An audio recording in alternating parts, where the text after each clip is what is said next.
Hey guys, तपाईहरुलाई स्वागत छ आजको न्यू भिडियोमा। आज चाहिँ म डिप्लोमा इन सिभिल इन्जिनियरिङ 6 सेमको हिल रोडको केही इम्पोर्टेन्ट थ्योरीको बारेमा तपाईहरुलाई भन्न गइरहेको छु।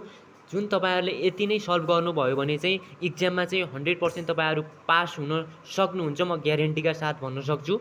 अब युनिट 1 बाट सोध्न सक्ने थ्योरी चाहिँ के छ त? Definition and importance of hill road in Nepal भनेपछि यो चाहिँ एकदमै सोध्ने क्वेशन्स हो, तपाईहरुले पढेर जानु होला। अर्को चाहिँ design and construction problem in hill road, यो पनि एकदमै सोध्ने क्वेशन हो, जुन चाहिँ युनिट 1 बाट सोध्ने भने चाहिँ 4 मार्क्स हो। 4 मार्क्समा चाहिँ तपाईहरुले 3टा क्वेशन पढ्यो भने एउटा चाहिँ 100% पनि तपाईलाई एक्जाममा सोध्न सक्छ।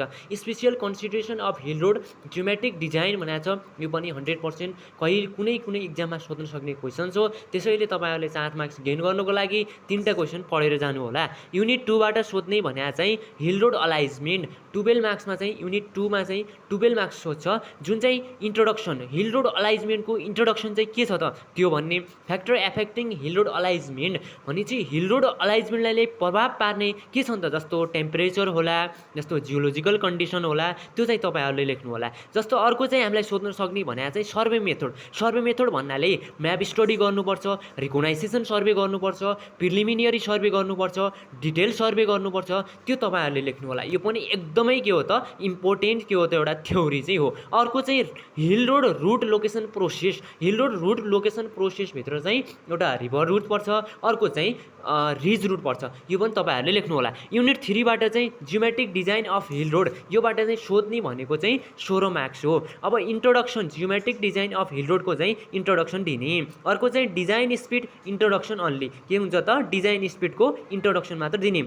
अर्को चाहिँ डिजाइन अफ क्रस सेक्सनल इलिमेन्टको चाहिँ डिजाइन गर्ने। होरिजेन्टल अलाइजमेन्ट भनेको के हो त्यसको पनि हामीले लेख्नुपर्ने हुन्छ। अर्को चाहिँ हेयर पेन बेन्ड्स सिमेट्रिकल र अनसिमेट्रिकल भनेर दुईटा हुन्छ। अर्को चाहिँ technical cross section of hill road भनेको के हो त त्यो पनि लेख्नुपर्ने हुन्छ। युनिट 4 बाट चाहिँ फर्मेसन वर्क, युनिट 4 बाट सोध्ने भनेको चाहिँ 4 मार्क्स हो। तपाईहरुले यति चाहिँ हेर्नु होला। ट्रेस कट भनेको के हो, जंगल क्लियरेन्स भनेको के हो, अर्थवर्क एक्जाभेसन भनेको के हो, रक कटिङ भनेको के हो, ड्रिलिङ भनेको के हो, ब्लास्टिङ भनेको के हो, क्लियरिङ भनेको के हो, अर्थवर्क इन इम्ब्याङ्कमेन्ट भनेको के हो, tools equipment for manual method of road के हुन्छ त कन्स्ट्रक्सनको लागि। युनिट 4 बाट चाहिँ हामीलाई चाहिँ 12 मार्क्स गर्नको लागि चाहिँ यति चाहिँ पढ्नुपर्ने हुन्छ। अर्को चाहिँ हामीलाई के छ त भन्दाखेरि plants and equipment require for manual, हामीलाई के हुन्छ त एउटा मेकानाइज मेथड अफ रोड कन्स्ट्रक्सनको लागि चाहिँ प्लान्ट एन्ड इक्विपमेन्ट के रिक्वायर गरिन्छ त for mechanize method of road कन्स्ट्रक्सनको लागि, यो पनि इम्पोर्टेन्ट क्वेसन छ। यो चाहिँ युनिट 4 बाट हो। युनिट 5 बाट चाहिँ पेमेन्ट एन्ड मेन्टेनेन्स, जुन चाहिँ 12 मार्क्समा चाहिँ हामीले सोध्ने गर्छ, जुन चाहिँ टाइप्स अफ पेमेन्टका टाइप्सहरू चाहिँ कति छन् त, के छन् त त्यो चाहिँ हामीले लेख्नुपर्ने हुन्छ।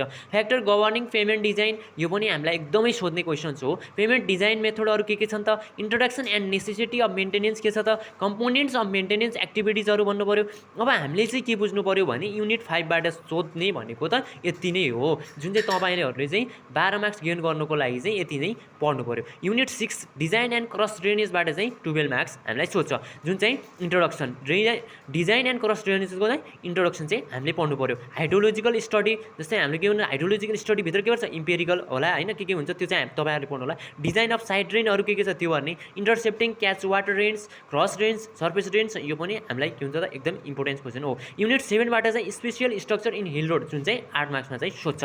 स्लप प्रोटेक्सन स्ट्रक्चरहरू के छन्, classification of retaining walls classification गर्ने हैन, क्लासिफिकेसन गरिदिने, रिभर ट्रेन्डिङ स्ट्रक्चरहरू त्यो गर्ने। अनि युनिट 8 बाट चाहिँ road side facility safety and इन्भाइरोमेन्टबाट चाहिँ हामीलाई 12 मार्क्स सोध्छ, जुन चाहिँ इन्ट्रोडक्सन दिनुपर्ने हुन्छ, इम्पोर्टेन्सहरू हुन्छ हैन। रोड साइड फेसिलिटीमा चाहिँ यो पनि हामीलाई सोध्या हुन्छ कहिलेकाहीँ। टाइप्स अफ रोड साइड फेसिलिटीहरू के छ, इन्ट्रोडक्सन टु हिल रोड सेफ्टीहरू के छ, कजेज अफ एक्सिडेन्ट्सहरू के छ त्यो पनि हामीले, कजेजहरू पनि एकदम इम्पोर्टेन्स हो, यो पनि हामीले लेख्नुपर्ने हुन्छ।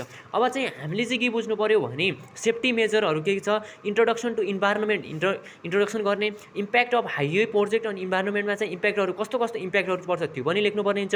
अर्को चाहिँ mitigation measure of adverse environment इम्प्याक्टहरू चाहिँ के छ त्यो लेख्ने। युनिट 9 बाट चाहिँ बायो इन्जिनियरिङ, हामीलाई युनिट 9 बाट सोध्ने भनेको 8 मार्क्स हो।